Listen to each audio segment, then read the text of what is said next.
श्री सच्चिदानंद सद्गुरु साईनाथ महाराज की जय। साई सेवक श्री शिवनेशन स्वामीजी दिव्य चरितము పేజీ నంబర్ 87। అనేక భక్తులకు ఈ తైలవర్ణ చిత్రము నుండి అసంఖ్యాక దివ్యానుభూతులు కలిగెను। ఈ చిత్రమునకు గల మరొక ప్రత్యేకత ఏమనగా, ఏ భక్తుడైనను మనస్ఫూర్తిగా నమస్కరించినచో బాబా ఈ చిత్రము నుండి దర్శన భాగ్యమసుగును। బాబా సశరీరులుగా ఉన్నప్పుడు భక్తులు వారి గృహమునకు తిరుగు ప్రయాణ సమయమున బాబా అనుమతి ఆశీస్సులు ఊది ప్రసాదము స్వీకరించి షిరిడీలో బాబా సన్నిధిలో గడిపిన మదనానుభూతులను మనస్సును పదరిపరుచుకుని సుఖముగను క్షేమముగను వారి వారి గృహములకు చేరడివారు। నేటికి భక్తులు షిరిడీ నుండి తిరుగు ప్రయాణముకు సమయమున బాబా యొక్క ఈ సజీవ చిత్రమునకు సాష్టాంగ నమస్కారం వనరించి ఊది ప్రసాదమును గ్రహించి వారి ప్రయాణము సుఖప్రదము కావాలని వేడుకొనెదరు। స్వామీజీ చలోక్తులు। బాబా అప్పుడప్పుడు సున్నితమైన హాస్యాన్ని ప్రదర్శించి తమ భక్తులను నవ్వించేవారు। అదే రీతిన మన పూజ్య స్వామీజీ కూడా చలోక్తులు విసిరి భక్తులను ఆనందపరిచేవారు।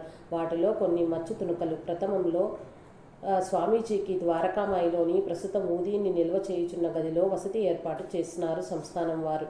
కొంతకాలము తరువాత ద్వారకామాయి సమాధి మందిరముల మధ్య ద్వారకామాయికి వెనుక వైపున గల గదిలో వసతి ఏర్పాటు చేసి సమాధి మందిర సభామండపం ఆధునీకరణంలో భాగంగా స్వామీజీ నివసిస్తున్న గదిని నిర్మూలింపదలిచి స్వామిని ఏదేని సంస్థానం వారి సత్రములో బస ఏర్పాటు చేయ సంకల్పించగా స్వామి తనకు గురుస్థానముకు ఎదురుగా గల భవనమెట్ల క్రింద వసతి ఏర్పాటు చేయమునగా సంస్థానం వారు అందుకు అంగీకరించిరి। గాలి వెలుతురు చొరబడని ఇది పేరుకు మాత్రమే గది। గదికి ఉండవలసిన సౌకర్యములేవి దీనికి లేవు। దీనిని గాంచిన స్వామీజీ భక్తులు స్వామికి వేరే మంచి వసతి ఏర్పాటు చేస్తామనగా నాకు బాబా గురుస్థానానికి పదోన్నతి కల్పించారని చలోక్తి విసిరారు। నేడు స్వామీజీలము బాబాలమని చెప్పుకుంటూ ఆశ్రమాలు నిర్మించి ఏసీ గదులలో నివసించేవారు కోకొల్లలుగా కాగా, మన స్వామీజీకి మాత్రం బాబా చరణధూళితో పావనమైన ప్రదేశమే అన్నింటికన్నా మిన్న। అనేక మంది సద్గురులమని చెప్పుకుంటూ బాబా సన్నిధిలోనే గురువులమని చెప్పుకునే వారిని గాంచిన స్వామీజీ ఈనాడు బాబా తప్ప మిగిలిన వారందరూ గురువులే అని చమత్కరించేవారు।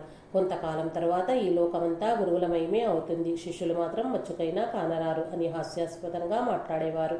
కపట గురువులు స్వామీజీలు బాబాల సంఖ్య నానాటికి పెరిగిపోతుందని అమాయక ప్రజలు వీరి కాలలో పడి తమ అమూల్యమైన సమయాన్ని వృధా చేసుకుంటున్నారని, ఈ కపట గురువుల వల్ల అసలైన గురువులు తమ ఉనికినే కోల్పోతున్నారని వాపోయేవారు మన స్వామీజీ। కొంతమంది బాబాకు కులమతాలను ఆపాదిస్తే మరికొంతమంది బాబాకు ప్రాంతీయతత్వాన్ని కూడా అంటగడుతున్నారనియూ దీనికి ఉదాహరణ బాబా అన్నం వండి అన్నదానం చేశారు కానీ రొట్టెలు చేసేవారు కాదు। కాబట్టి బాబా దక్షిణ భారతదేశ ప్రాంతానికి చెందిన వారిని వారించే వారిని చూచిన స్వామీజీ కుల మత ప్రాంతాలకు అతీతుడైన సాక్షాత్తు పరబ్రహ్మ సాయికి కూడా ఈ బాధ తప్పలేదని మదనపడేవారు మన స్వామీజీ। స్వామీజీ ఆశీస్సుల బలం।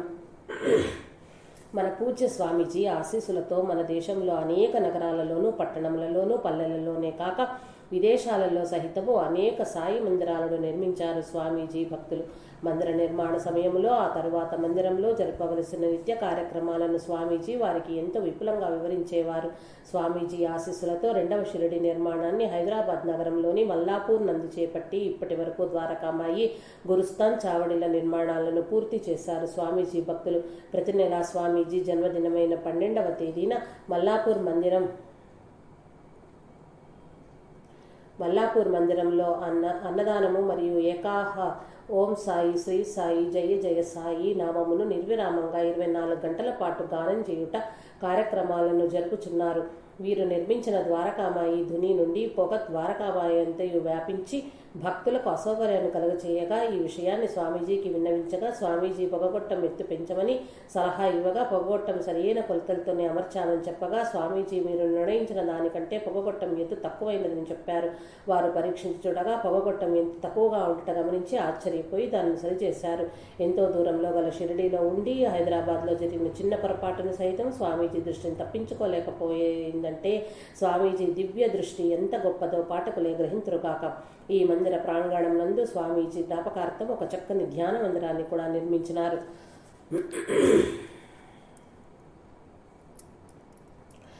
అఖిల భారత సాయినామ సప్తాహ కమిటీ వారు శ్రీ క్షేత్ర గాణగాపురంలో నిత్య అన్నదాన పథకాన్ని ప్రారంభించాలని తలంచి స్వామీజీ ఆశీస్సులు వీడగా స్వామీజీ ఆశీర్వదించుటయే కాక వారి అమృత హస్తంతో తొలి భిక్షను సంగిరి స్వామీజీ ఆశీర్వాద బలము వలన ఈ పథకము దినదినాభివృద్ధి చెంది అన్ని సౌకర్యములతో ఒక చక్కని భవనము కూడా నిర్మించుకున్నారు. ఈ పుణ్యక్షేత్రములో మార్చి 25, 1996 అన్నదాన ప్రాంగణమందు అఖండ దీపారాధన శివలింగ ప్రతిష్ఠించారు. ఇటీవల కాలంలో షిరిడి సాయి మందిరం నిర్మించి అందు అఖండ సాయినామ సంకీర్తనలు కూడా నిర్విరామంగా నిర్వహించుచున్నారు. ఆదిలాబాద్ జిల్లా కల్లూరులో స్వామీజీ ఆశీస్సులతో శ్రీ దత్త వెంకట సాయి సమాజమును స్థాపించి సుందరమైన దత్తాత్రేయ వెంకటేశ్వర స్వామి సాయినాథుని మందిరాలను నిర్మించి ధునిని కూడా ఏర్పాటు చేశారు. స్వామీజీ ఆశీస్సులతో నిత్య అన్నదాన పథకాన్ని అక్కడకు వచ్చే భక్తులకు ఉచిత వసతి సౌకర్యాన్ని కూడా కల్పిస్తున్నారు. స్వామీజీ మహాసమాధి చెందిన తరువాత ఒక సుందరమైన ప్రార్థన పారాయణ మందిరము నిర్మించి చంద్రునికో నూలిపోగు చందాన్ని స్వామీజీకి అంకితమునరించిరి. పుంజాల శ్యామమూర్తి గారు కబూతర్ ఖానా హైదరాబాద్లో గల సాయి మందిరమందు సప్తాహము సాయినామ సంకీర్తన చెయ్య తలపెట్టి స్వామీజీ ఆశీస్సులు కోరగా స్వామీజీ తల్లి దక్షిణను సంగి ఈ ధనంతో బియ్యము నూనె కొనండి, సప్తాహముల కంటే అధికముగానే నామ సంకీర్తన చేయించుకుంటాడు బాబా అని ఆశీర్వదించారు. స్వామీజీ ఆశీస్సులు లభించాయని సంతసించి జూన్ 3, 1994 సప్తాహం ప్రారంభించి వచ్చిన భక్తులందరికీ ఉచిత భోజన సదుపాయం కూడా భక్తులు ఇచ్చిన విరాళములతో ప్రారంభించారు. ఈ నామ సంకీర్తన సెప్టెంబర్ 19, 1994 వరకు అనగా 108 రోజులు నిరంతరం నిత్య అన్నదానంతో అత్యంత వైభవంగా జరిగింది. ఈ కబూతర్ ఖానా మందిరంలో బాబా ద్వారకామాయి భంగిమలో గల పాలరాతి విగ్రహాన్ని ప్రతిష్ఠించుట ఒక ప్రత్యేకత. మనం కోరుకున్న దానికంటే ఎక్కువే సాయి ఆశీస్సులతో స్వామి ప్రసాదించేవారు. స్వామీజీ దివ్యశక్తులు. ఈ శ్రీ దత్త వెంకట సాయి సమాజం కల్లూరు వారు స్వామీజీకి షిరిడీలో సరైన వసతి సౌకర్యం లేక అష్టకష్టములు పంటగాంచి స్వామీజీకి కల్లూరులో అన్ని సౌకర్యములతో కూడిన ఒక ఆశ్రమాన్ని నిర్మించి స్వామీజీని కల్లూరుకు తీసుకువెళ్తామని తలంచి తమ కోరికను స్వామీజీకి విన్నవించగా స్వామీజీ తనకు సాయి సనియే పరమావధి అని షిరిడీ వదిలి ఎక్కడకు వెళ్లేది లేదని ఘంటాపతంగా తెలిపిరి. స్వామిని బలవంతంగానే నా కల్లూరుకు తీసుకోపోవాలని నిశ్చయించుకుని రాత్రులైంది. స్వామీజీ లెండిబాగ్లో ప్రదక్షిణ చేయ సమయమున బలవంతంగా కారులో తీసుకుపోదలిచి కారును లెండిబాగ్కు అది సమీపంలో పార్కు చేసి స్వామీజీ రాక కోసం కాపలా కాయసాగిరి. భక్తుల మనసులను సంపూర్ణంగా అవగతం చేసుకున్న శక్తి గల స్వామీజీ ఆ రోజు ప్రదక్షిణకే వెళ్ళకపోగా 10 గంటలకే తమ గది తలుపులు వేసుకుని తెల్లవారుజామున వరకు బయటకు రాలేదు. తెల్లవారులో స్వామి రాక కోసం నిరీక్షించిన భక్తులు తెల్లవారగానే స్వామీజీని కలవగా స్వామీజీ రాత్రల్లా నిద్రపోకుండా బాగానే కాపలా కాశారు. రూమ్కి వెళ్ళి నిద్రపోండి అని అన్నారు. స్వామీజీ సర్వజ్ఞతను గాంచిన ఆ భక్తులు ఆశ్చర్యచకితులయ్యారు. ఒక పర్యాయం ప్రభాకర్ సెక్రటరీ శ్రీ దత్త వెంకట సాయి సేవా సమాజం కల్లూరు వారి స్నేహితులైన తిరుపతయ్య గారితో కారులో షిరిడీకి వెళ్లి స్వామిని దర్శించగా ప్రభాకర్తో స్వామీజీ నీ స్నేహితుడిని గ్రహబలం బాగోలేదు, అతని చేత షిరిడీలో గల శని, మారుతి, ఖండోబా మందిరాలకు లెండిబాగ్లో గల నందదీపానికి ప్రదక్షిణలు చేయించి తిరుగు ప్రయాణంలో సింగణాపూర్ వెళ్ళి అక్కడ శనీశ్వరునకు అభిషేకములు చేయించుకుని కల్లూరు వెళ్ళమని ఆజ్ఞాపించారు. స్వామీజీ చెప్పిన ప్రకారమే చేసి కల్లూరు పరిసర ప్రాంతాలు చేరగానే కారుకు ప్రమాదం సంభవించింది. అందరూ కారులో నుండి దిగగానే కారు పెద్ద లోయలో పడి పునాతునకలయింది. జరగబోయే ప్రమాదాన్ని ముందుగానే పసిగట్టి రక్షించిన స్వామీజీకి జోహారులు అర్పించారు వారందరూ. అకుంఠిత సాయి భక్తుడు, సాయినామ సంకీర్తనాభిలాషి, హైదరాబాద్ నివాసి శ్రీ డి శంకరయ్య గారు ప్రప్రథమంగా షిరిడీకి వెళ్లి ద్వారకామాయిలో స్వామీజీని దర్శించుకున్నారు. 2వ రోజు కాకడా హారతి ముందే చావడికి వెళ్ళగా అక్కడ స్వామీజీ పద్మాసనంలో ధ్యానస్థులై ఉండగా సాష్టాంగ నమస్కారం ఆరించి స్వామిని చూడగా ఆయన ఏ ఆధారమూ లేకుండా గాలిలో పద్మాసనులై ఉండటం గాంచి అచ్చెను పొందెను. ఈ లీల స్వామీజీ యోగ శక్తిని మనకు తెలియజేయుచున్నది. స్వామీజీకి సాయినామ సంకీర్తన, ఓం సాయి, శ్రీ సాయి, జై జయ సాయి అన్న ప్రాణం. ప్రప్రథమంగా సాయినామ సప్తాహము షిరిడీలో లెండిబాగ్ నందు జూన్ 10, 1982 1982 నుండి జూన్ 17, 1982 వరకు నిర్వహించబడెను. ఈ కార్యక్రమము జరిగిన వారం రోజులు ప్రతి నిత్యము స్వామీజీ ధుని పూజలు నిర్వహించను. ఇతర సాయి సంకీర్తన కార్యక్రమం జరిగినను స్వామీజీ ఊది బాబా తీర్థము మొదలైనవి ఇచ్చి వారిని ప్రోత్సహించని వారు. ఈనాడు సాయినామ సంకీర్తన, ఓం సాయి, శ్రీ సాయి, జై జయ సాయి ఏకావహములు, త్రయాహములు, సప్తాహములే కాక అఖండ సాయినామ సంకీర్తనలు మన దేశమందే కాక విదేశాలలో సహితము జరుగుచున్నవంటే దానికి కారణం మన పూజ్య శివనేశన్ స్వామీజీయే. చెన్నై నగరానికి చెందిన డాక్టర్ వీరారెడ్డి గారికి స్వామీజీతో 3.5 దశాబ్దాల పరిచయం భాగ్యం కలదు. స్వామీజీ నిరాడంబరత, నిస్వార్థ సాయి సేవ, కఠోరమైన దినచర్య, కష్టములలోనున్న వారిని ఆదుకునే దయార్ద్ర హృదయము వీరారెడ్డి గారిని ఎంతగానో ఆకర్షించినవి. అనేక మంది భక్తులు స్వామీజీ చెంతకు వచ్చి తమ బాధలు తెలుపుకొనగా కొందరిని ద్వారకామాయిలో పారాయణము చేయమనియో, మరికొందరిని దుని పూజ చేయమనియో, ఇంకొందరిని హనుమాన్ చాలీసా పఠించమనియో, గురుస్థాను నందాదీపములు దత్తమందిరములు ప్రదక్షిణ చేయమని, మరికొందరికి అన్నదానం చేయమని కొందరికి చెప్పుటగాంచి వీరారెడ్డి గారు విస్మయమొందిరి. స్వామీజీ సలహాను పాటించి బాధా విముక్తులైన వారి సంఖ్య అసంఖ్యాకము. ఇదంతయు కనులారాగాంచిన వీరారెడ్డి గారికి స్వామీజీకి ఇంతటి శక్తి ఎలా ప్రాప్తించింది అని అవగతం కాలేదు. ఒక పర్యాయం స్వామీజీ చాబడిలో భక్తులకు సాయి లీలలు వివరించుచుండగా స్వామీజీ శిరము పైభాగమున గల బాబా చిత్రము నుండి కాంతి పుంజం ఒకటి ఆ ప్రదేశమంతా కాంతలు విరజమ్ముతూ స్వామిలో విలీనమొకట వీరారెడ్డి గారు గమనించిరి. స్వామీజీ ద్వారా బాబా ఇవన్నీ తన భక్తులకు అందించుచున్నారని గ్రహించి స్వామి మహిమను తెలుసుకుని ఆనందభరితుడాయను. భక్తుల అనుభవాలు, అనుభూతులు. హైదరాబాద్ శ్రీనగర్ కాలనీ వాసులైన కె. రామరత్నమ్మ గారు స్వామీజీ గురుకులంలో జరిగిన ఒక కార్యక్రమంలో కుటుంబ సమేతంగా షిరిడి వెళ్లి సాయి సంజీవిని హోటల్ నందు బస చేసెను. ఆ రోజు ఉదయమే 6 గంటలకు కాలకృత్యములు తీర్చుకొని గురుకులంకు బయలుదేరుటకు గది నుండి బయటికి వచ్చి హోటల్ రిసెప్షన్లో గల సోఫాలో కొంత తడుపు విశ్రమించి 6:30 గంటలకు గురుకులమందు జరిగిన కార్యక్రమంలో బయలుదేరి వెళ్లిన హడాహుడిలో 25,000 రూపాయల నగదు, సాయి సచ్చరిత్ర, బాబా అష్టోత్తర శతనామావళి పుస్తకములు, తులసీదాసు విరచితమైన హనుమాన్ చాలీసా పుస్తకములు గల బ్యాగును సోఫాలోనే మర్చిపోయాను. సుమారు 11:30 గంటల సమయంలో వారి మనవుడు బ్యాగు సంగతి గుర్తు చేయగా రామరత్నమ్మ గారు దానిని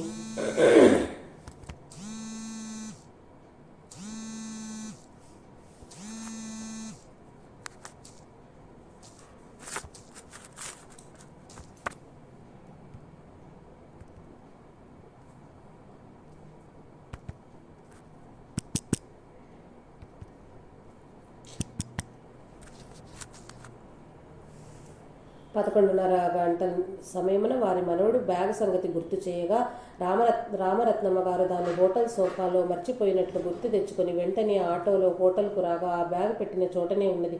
ఎవ్వరూ దానిని గమనించలేదు. బ్యాగ్లోని నగదు, పుస్తకములు అన్నీ యథాతథంగా ఉన్నాయి. ఒక సత్కార్యములకు విచ్చేసిన భక్తులకు కష్టనష్టములు సంభవించవని ఈ సంఘటన మనకు తెలియచేయుచున్నది.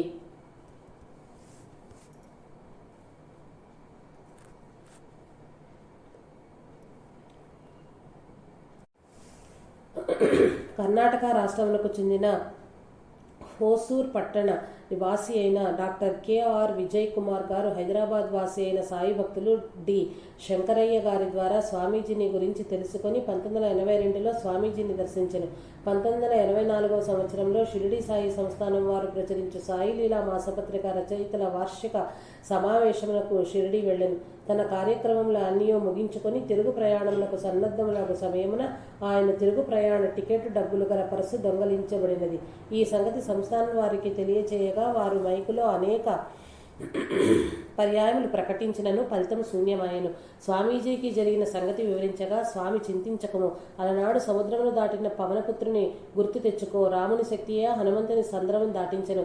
నీ వెనుక ఉన్న సాయి శక్తి నిన్ను నిక్షేమంగా బెంగళూరు చేర్చును. సాయిని విశ్వసించు, నీకే కష్టము కలగదు అనే అభయం ఇచ్చును. రైలులో టీసీకి జరిగినదంతా వివరించగా టీసీ అన్ని వివరణలు చూచి బెంగళూరు వరకు వేరే టికెట్ కొనకుండా ప్రయాణించుటకు అనుమతించెను. స్వామీజీ ప్రతినిత్యము ఎందరికో ఎన్నో విధముల సహాయం చేసేవారు. అటువంటి స్వామీజీ విజయకుమార్కు ధన సహాయం ఎందుకు చేయలేదన్న సంగతి మనం గ్రహించాలి. విజయకుమార్కు బాబా ఎందు దృఢభక్తి కలగచేయవలెననియే స్వామీజీ ధన సహాయం చేయక అభయం ఇచ్చి పంపెను. స్వామిని కరుణించి దర్శనముసంగిన సాయి, స్వామి నిస్వార్థ సేవకు ప్రసన్నుడైన సాయి, స్వామిని కరుణించిన వైనాన్ని మీకు ఇదివరకే అందించాను. అంతటి అకుంఠిత సాయి సేవకుని సాయి ఏ ఏ రూపాలలో దర్శనమిచ్చినది బాబా కృపతో ఇప్పుడు మీకు అందిస్తాను. స్వామీజీ షిరిడీకి వచ్చిన ప్రథమార్థంలో ఒకనాటి వెన్నెల రేయిలో లెండీబాగ్లో పిట్టగోడ వద్ద ధ్యానం చేసుకుంటున్న స్వామికి నందాదీపానికి దత్తమందిరానికి మధ్య గల స్థలమందు రాతిబంట మీద ఆసీనుడై బాబా దర్శనమిచ్చెను. స్వామీజీ అది తన భ్రాంతి అని భావించి కొన్ని క్షణముల తర్వాత మరలా చూడగా బాబా అదేవిధంగా దర్శనమిచ్చెను. స్వామీజీ ఆ దృశ్యానికి సమీపంగా వెళ్ళి పరికించి చూడగా బాబా అంతర్ధానమయ్యను. మరొక పర్యాయం స్వామీజీ గురుస్థానంలో ఉండగా ఒక కుష్ఠరోగి వచ్చి బాబా తీర్థం ఇవ్వగానే అడగగా స్వామీజీ తమ గదిలో బకెట్లో గల బాబా అభిషేకం తీర్థం ఇవ్వగా అది కాదు బాబా మహాసమాధి చెంద రాత్రులైంది పెట్టిన తీర్థం ఇవ్వమని అడిగాడు. తన దగ్గర ఆ తీర్థం గలదని అతనికి ఎలా తెలిసిందా అని ఆలోచిస్తూ గదిలోకి వెళ్లి తీర్థం తీసుకుని వచ్చేసరికి ఆ వ్యక్తి కనుమరుగాయను. ఆ వ్యక్తి కోసం ఎంత గాలించినా ప్రయోజనము లేకపోయింది. స్వామి వద్ద ఆ తీర్థం ఉంటుందన్న సంగతి ఇతరులకు తెలియదు. ఆ తీర్థమే కావాలని అడిగిన వ్యక్తి బాబాయేనని స్వామీజీ గ్రహించారు. స్వామీజీ చావడిలో భరద్వాజ గారు రచించిన సాయి లీలామృతము పారాయణం చేస్తుండగా చక్కటి దుస్తులు ధరించి పాదరక్షకులతోనే చావడిలోకి ప్రవేశించి ఏం చదువుతున్నావు? భరద్వాజ రచించిన లీలామృతమా? బాగుంది చదువు అని ఆశీర్వదించినది బాబాయేనని సాయి భక్తులందరికీ విదితమే.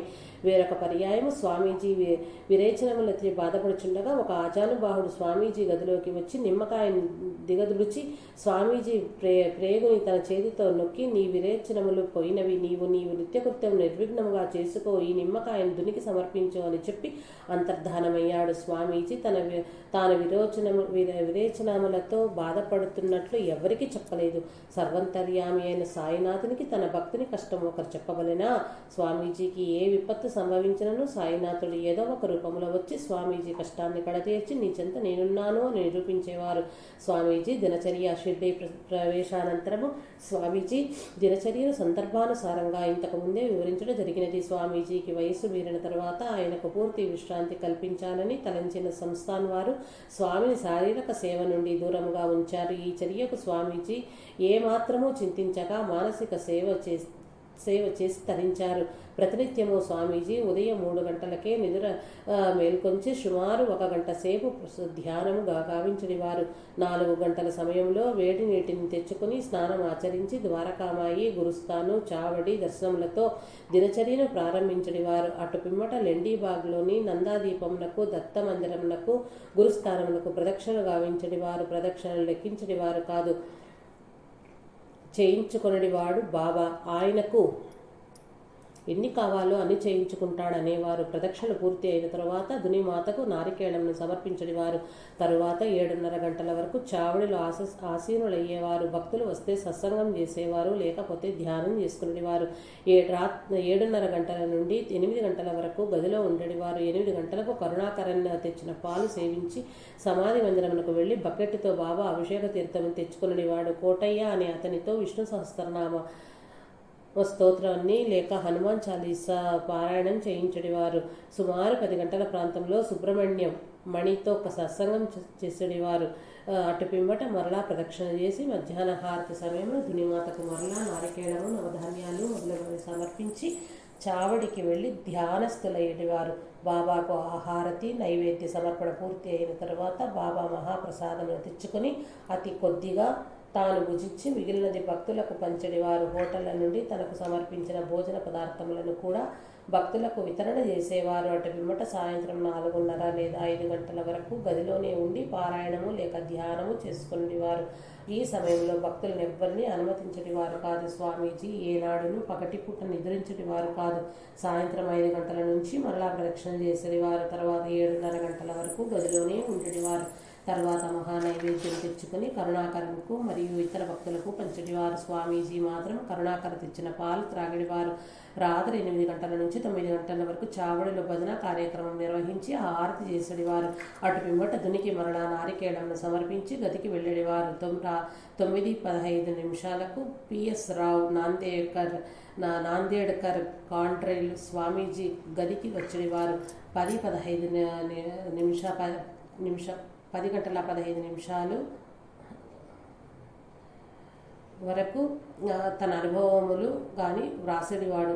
అటు పిమ్మట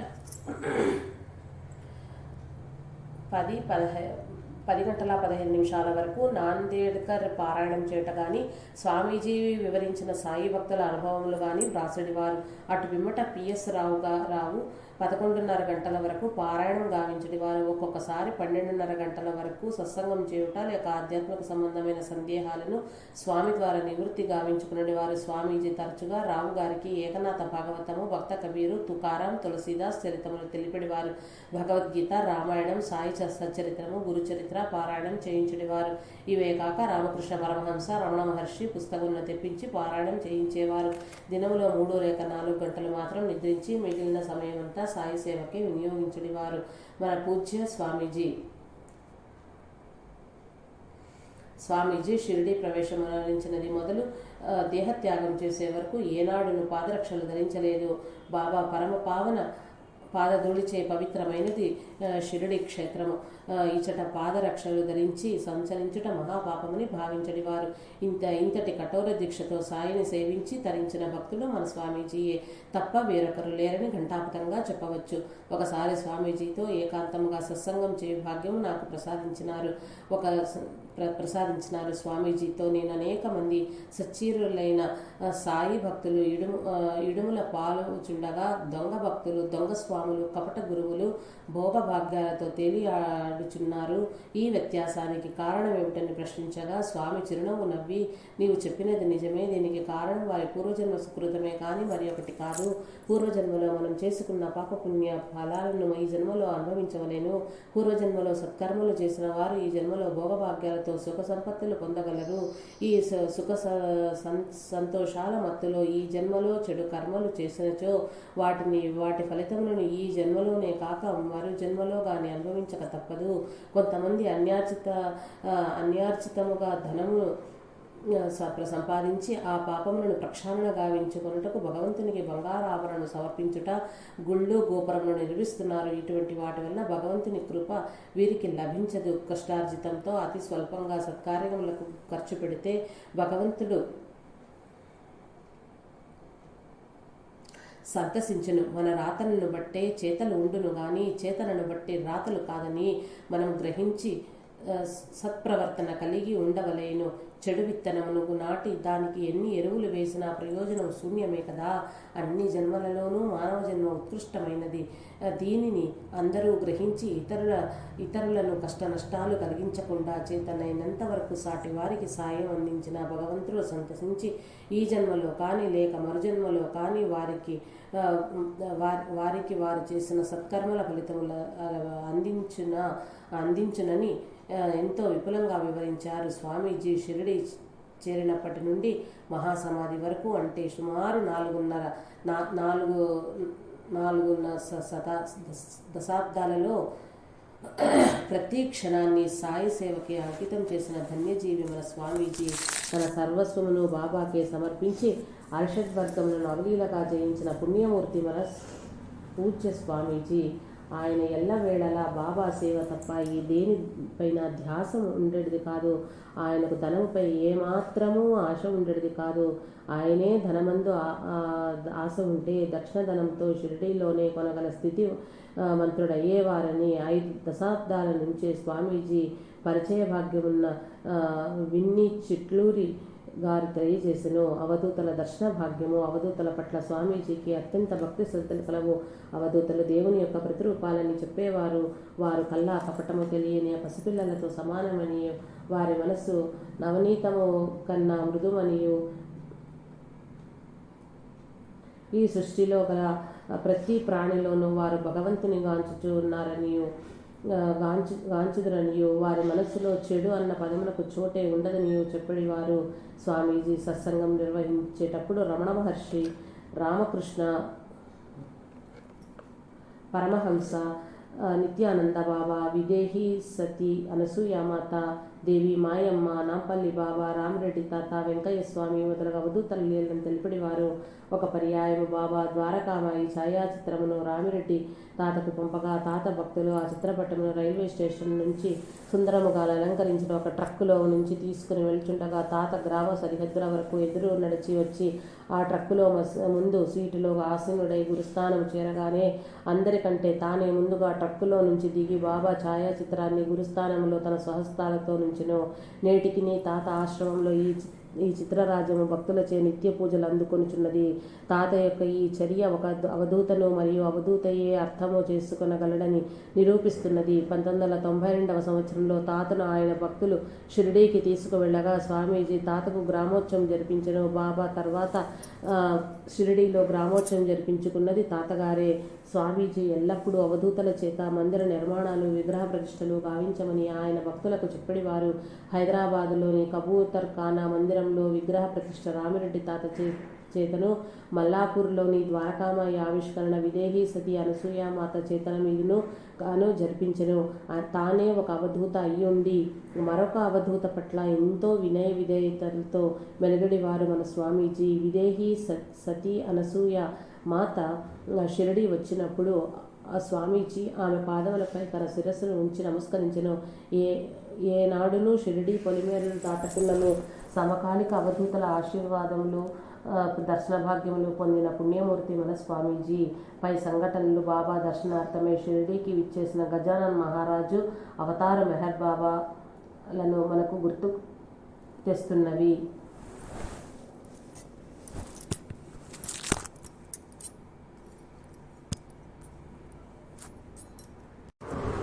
సచ్చిదానంద సద్గురు సాయినాథ్ మహారాజ్ కి జై. శివనేషన్ స్వామి జీవిత చరిత్ర మహాసమాధి, పేజీ నెంబర్ 100. అది జనవరి నెల 1996లో స్వామీజీ భక్తులలో ఒకరికి క్యాన్సర్ సోకింది. వైద్యులు కూడా పరీక్షించి నిర్ధారించారు. వారం రోజుల్లో అతని వ్యాధి తగ్గి కొంచెం దగ్గుతో బాధపడినాడు. అటు తర్వాత 2-3 రోజుల్లోనే పూర్తి ఆరోగ్యవంతుడయ్యను. వెంటనే స్వామీజీ అనారోగ్యంతో బాధపడుచున్న భక్తులందరూ బలవంతంగా హాస్పిటల్కు తీసుకువెళ్ళగా వైద్యులు పరీక్షించి క్యాన్సర్ నిర్ధారించారు. స్వామీజీ మరికొన్ని రోజులు జీవించి ఉండాలంటే వెంటనే బొంబాయిలోని టాటా ఇన్స్టిట్యూట్ ఆఫ్ క్యాన్సర్కు తీసుకువెళ్లమని సలహా ఇచ్చింది. స్వామీజీ షిరిడి పొలిమేరలు దాటుటకు అంగీకరించక, బాబా నాచే మరికొంతకాలం సేవ చేయించుకోవాలనుకుంటే ఆయనే నా వ్యాధిని తగ్గిస్తాడని దృఢంగా సమాధానమిచ్చాను. ఈ సంగతి ఆ నోటా భక్తులందరికీ తెలిసి స్వామిని చూడటానికి తండోపతండాలుగా వచ్చిరి. భక్తుల అలజడికి దూరంగా ప్రశాంత వాతావరణంలో నుండదలిచిన స్వామీజీ జనవరి 25, 1996న గొరాడియా హోటల్ ప్రక్కనే గల పోస్ట్ మాస్టర్ నాగరే గృహము ఖాళీగా ఉండుటచే తనకు అక్కడ బస ఏర్పాటు చేయమని భక్తులకు సూచించగా అదే రోజు స్వామిని అక్కడకు తరలించారు. అట్టి విపత్కర సమయమందు కూడా తన పనులన్నీ తానే స్వయంగా చేసుకొంచు బాబా తీర్థం మాత్రం సేవించుచు సాయి నామస్మరణలోనే కాలం గడిపాను. అంతటి విషమ పరిస్థితుల్లోనూ ఆయన బాబా ఎందుగల విశ్వాసం కించిత్తు కూడా సడలలేదు. అన్నపానీయాలను త్యజించి క్యారెట్ రసము, బాబా పాదోదకంతోనే కాలం గడిపిరి. తన బాధను ఏమాత్రము బయటకు వ్యక్తపరచకపోగా అధైర్యపడుచున్న తన భక్తులకు ధైర్యం చెప్పిరి. స్వామీజీ తన భక్తులు సమర్పించిన శాలువలను, రగ్గులను అందరికీ వితరణ చేసిరి. స్వామీజీ తన చివరి గడియలలో సహితం సాటివారికి చేతనైనంత సాయం అందించి మనందరికీ ఆదర్శప్రాయులైరి. అవతార పురుషులకు, మహనీయులకు, దైవాంశ సంభూతులకు మరణమన్నదే లేదు.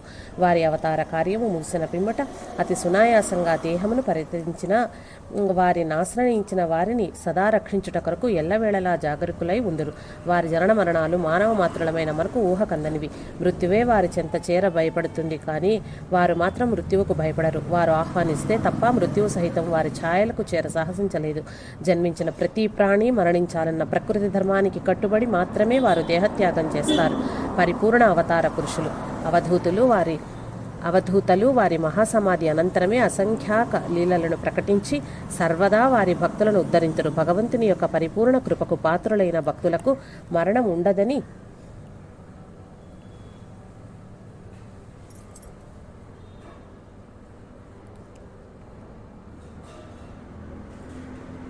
ఉండదని, సృష్టి ఉన్నంత వరకు వారు ఉంటారని నామధేవు, గోణాయి, తుకారాం, రామదాసాది భక్తుల జీవితాలు చాటి చెప్తున్నాయి. సూర్యకిరణాలు సూర్యుని నుంచి దూరం కానట్లు, వెన్నెల చంద్రుని నుంచి దూరం కానట్లు భగవంతుడు తన భక్తులకు దూరం కాకపోగా వారి హృదయాలలోని స్థిరనివాసం ఏర్పరచుకుంటాడు. భగవంతునికే వారి హృదయంలో ఆశ్రయం కల్పించిన వారి చెంతకు మృత్యువు చేర సాహసించిన మాయా ప్రభావితులైన మానవులు మహనీయులు జన్మ మరణాలు అతీతులని గ్రహించలేక వారు మరణించారనియు మహాసమాధి చెందారనియు తలుస్తారు. భగవద్భక్తులు ఎప్పుడూ మృత్యుంజయులే. బాబా సమాధి చెందటానికి కొన్ని సంవత్సరాల ముందే వారు సమాధి చెందు విషయాన్ని భావగర్భితంగా వెల్లడించిన బాబా సమాధి చెందిన తరువాత మాత్రమే వారి మాటలకు అర్థం స్ఫురించింది వారి భక్తులకు. మన స్వామీజీ మహాసమాధి చెందు విషయాన్ని అవధూతలు సహితం ముందుగానే సూచించారు. మరి కొంతమందికి స్వామీజీ స్వప్నంలో తాము సమాధి చెందు విషయాన్ని ముందుగానే సూచించారు. 1995 సెప్టెంబర్ మాసంలో మణి అనారోగ్యంతో బాధపడుతుంటే స్వామీజీ అతన్ని దత్తావధూత సతీ అనసూయామాత దర్శనానికి పరాడ్ సింగ్ పంపగా అనసూయామాత షిరిడీ పీఠం 5 మాసాల్లో ఖాళీ అవుతుందని సైగల ద్వారా తెలియజేశారు. మణి తాను అనారోగ్యంతో బాధపడుతుండటంతో 5 మాసాల్లో తానే మరణిస్తానని తలిచాడు. కానీ 5 మాసాల తర్వాత ఫిబ్రవరి 12, 1996న స్వామీజీ సమాధి చెందిన తర్వాత గాని అతనికి అనసూయామాత చెప్పినది అర్థం కాలేదు. షిరిడి నివాసి పిఎస్ రావుకు స్వామీజీ స్వప్నంలో దర్శనమిచ్చి తాము మహాసమాధి చెందు విషయాన్ని క్రింది విధంగా తెలియజేశారు. అతనికి స్వప్నంలో సాయినాథుడు ఒక ఆసనం మీద ఆసీనులై దర్శనమిచ్చారు. అటు పిమ్మట కొద్ది క్షణాల్లోనే అదే ఆసనం మీద స్వామీజీ దర్శనమిచ్చారు.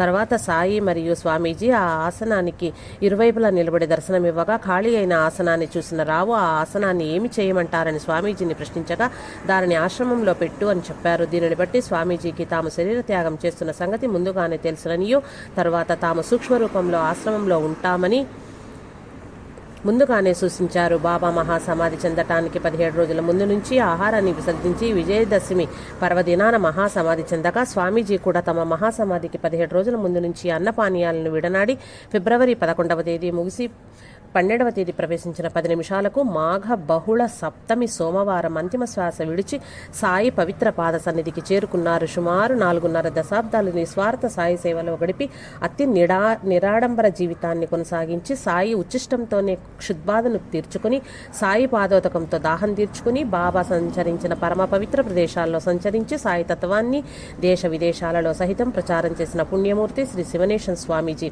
అంతిమ శ్వాస విడిచారన్న సంగతి తెలుసుకుని వారి భక్తులందరూ షిరిడి చేరి తమ గురుదేవులకు శ్రద్ధాంజలి ఘటించారు.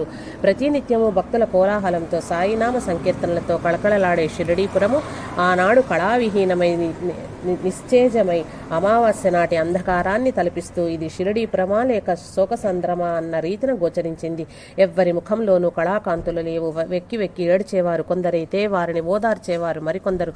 స్వామీజీ ప్రతిభా పాఠవాన్ని కొనియాడేవారు కొందరైతే స్వామీజీకి బాబా ఎందుగల భక్తి శ్రద్ధలను మననం చేసుకునేవారు మరికొందరు. నా తండ్రి లేని ఈ లోకంతో నాకేమి పని అని విలపించే పుత్ర సమానులు కొందరు. నా గురువు సద్గురువు సన్నిధికి చేరుకున్నారు, నా అజ్ఞానాంధకారాన్ని పారద్రోలే దేవరని రోధించే శిష్యులు కొందరు. నా దైవమే లేని నా ఈ జీవితం ఎందుకని విలపించే భక్తుల ఆర్తనాదాలతో షిరిడీపురము కళాకాంతులు కోల్పోయింది. ఆ రోజు సాయంత్రం స్వామీజీ పవిత్ర దేహానికి శాశ్వతంగా పూజలు జరిపించి సుందరంగా అలంకరించిన జీపులలో షిరిడీపుర వీధుల గుండా మారుతి మందిర్, చావడి, మహల్సాపతి గృహం, కానిఫ్నాథ్ మందిర్, గురుస్థాన్, బూటివాడ, లెండీబాగ్ స్వామీజీ ప్రతినిత్యం చావడిలో గానం చేసే భజనలతో సాయినామ సంకీర్తనలతోనూ పుష్పాలు జల్లుతూ హారతులు ఇస్తూ స్వామీజీ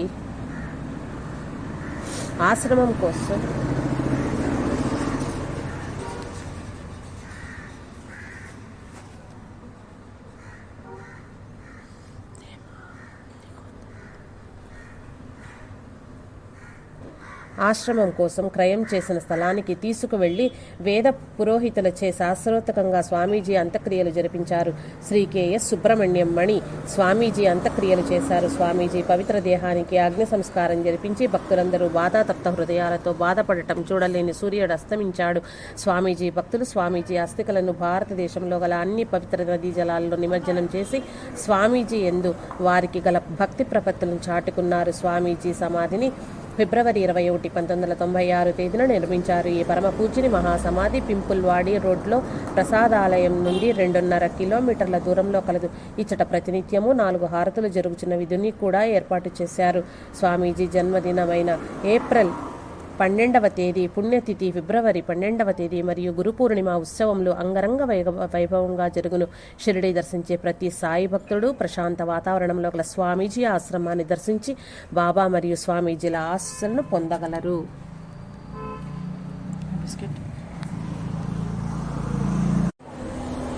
సమాధి అనంతర లీలలు. బాబా మహాసమాధి చెందిన మరుక్షణం నుంచే అనేక లీలలను ప్రదర్శించుచు తాను సదా జీవుడే నని తన భక్తులనెన్నింటికీ వీడనన్న తన అభయాన్ని రుజువు చేసుకుంటున్నాడు. సాయి వలనే మన స్వామీజీ కూడా తన సమాధి అనంతరము అనేక మందికి సశరీరులుగాను మరికొంతమందికి స్వప్న దర్శన భాగ్యము కలగజేసి వారి కష్టములను ఈడేర్చుచున్నారు. స్వామీజీ భక్తుడైన గోవా నివాసియగు చాందోర్కర్ మేళనునికి స్వామీజీ సశరీరులుగా దర్శనమిచ్చి నన్ను గుర్తుపట్టావా అని ప్రశ్నించగా అతను వెంటనే, మీరు శివనేశన్ స్వామీజీ, మీరు నాకు ప్రసాదించిన సాయి భజనమాల పుస్తకాన్ని నా పూజామందిరం నుంచి ఉంచి పూజించుకుంటున్నాను అని సమాధానమిచ్చిన స్వామీజీ అతని చేతిలో 2 రూపాయల నోటు నుంచి గుప్పెట మూయమనగా అతడు అట్లే చేసిన. స్వామీజీ గుప్పెట తెరవమని చెప్పగా అందులో 2 రూపాయల నోటు బదులు గులాబీ పుష్పముంది.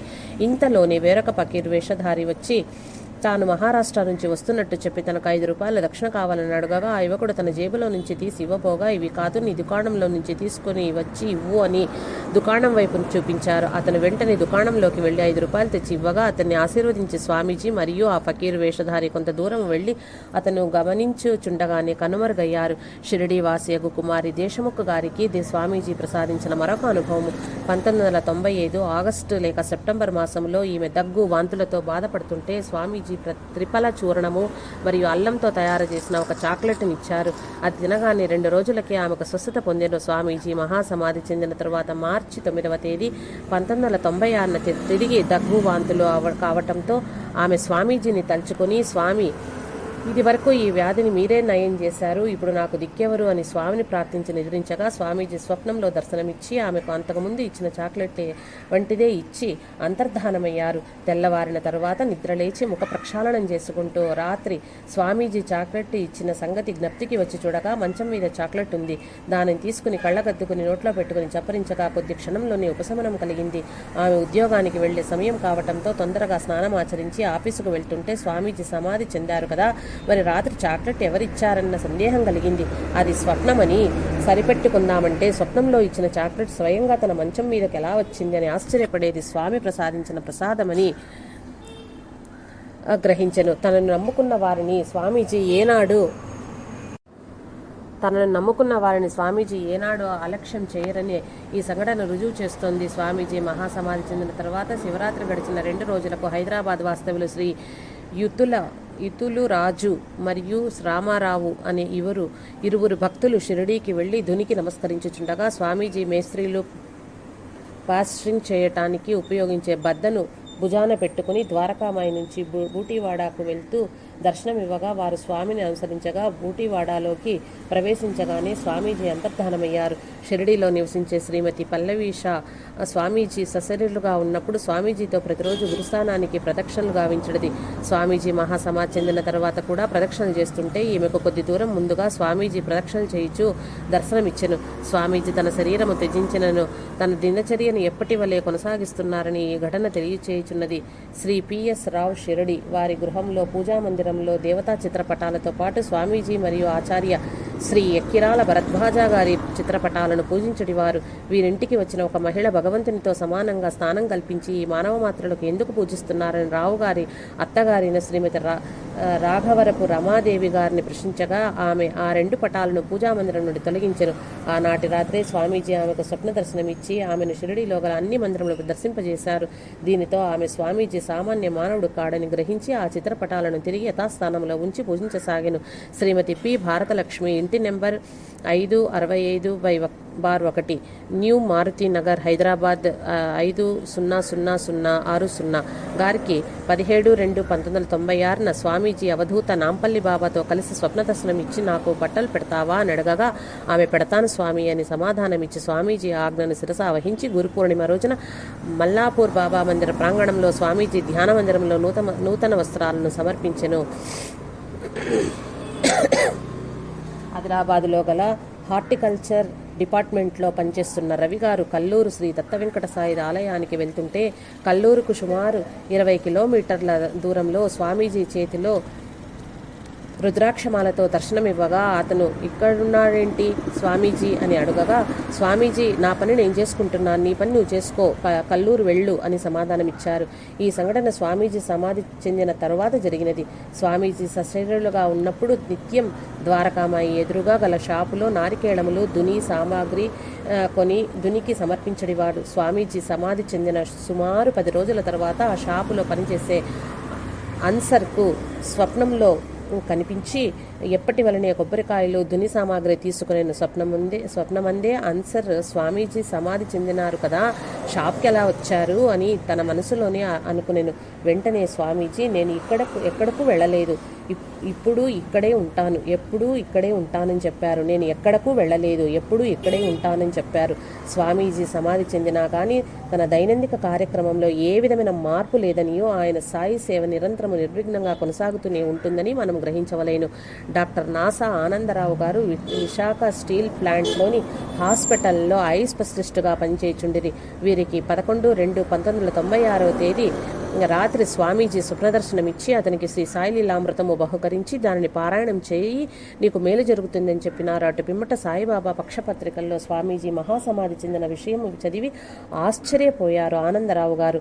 ఇండోర్కు చెందిన రియల్ ఎస్టేట్ వ్యాపారి మత్తు పానీయాలకు బానిసై వ్యాపారంలో విపరీతంగా నష్టపోయాడు. ఇండోర్కు చెందిన కొంతమంది బాబా భక్తుల ద్వారా స్వామిని గురించి తెలుసుకుని 1988లో స్వామిని దర్శించుకుని స్వామీజీ ఆశీర్వాదం వలనను స్వామీజీ సలహాను త్రికరణ శుద్ధిగా పాటించి చెడు అలవాట్ల నుండి బయటపడి వ్యాపారంలో అభివృద్ధి సాధించి సుఖముగా ప్రశాంత జీవనము కొనసాగించను.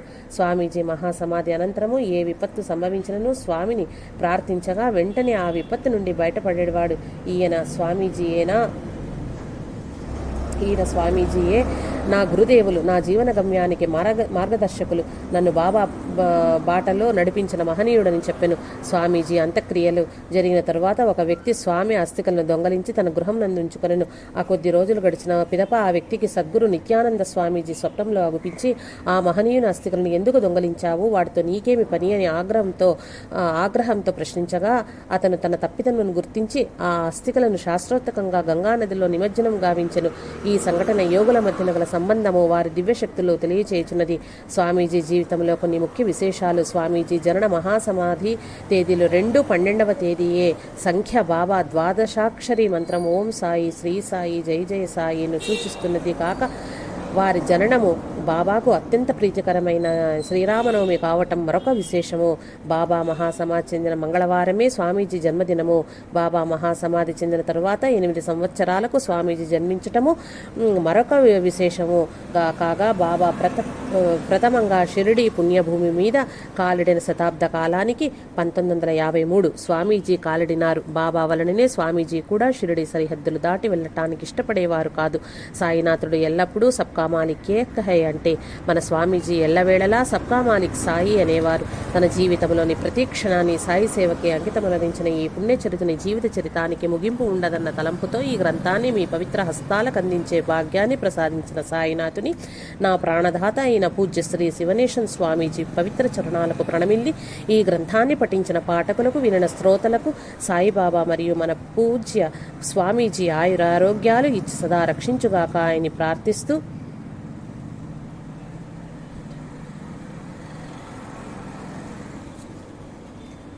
श्री सच्चिदानंद सद्गुरु साईनाथ महाराज की जय. जय साई मास्टर.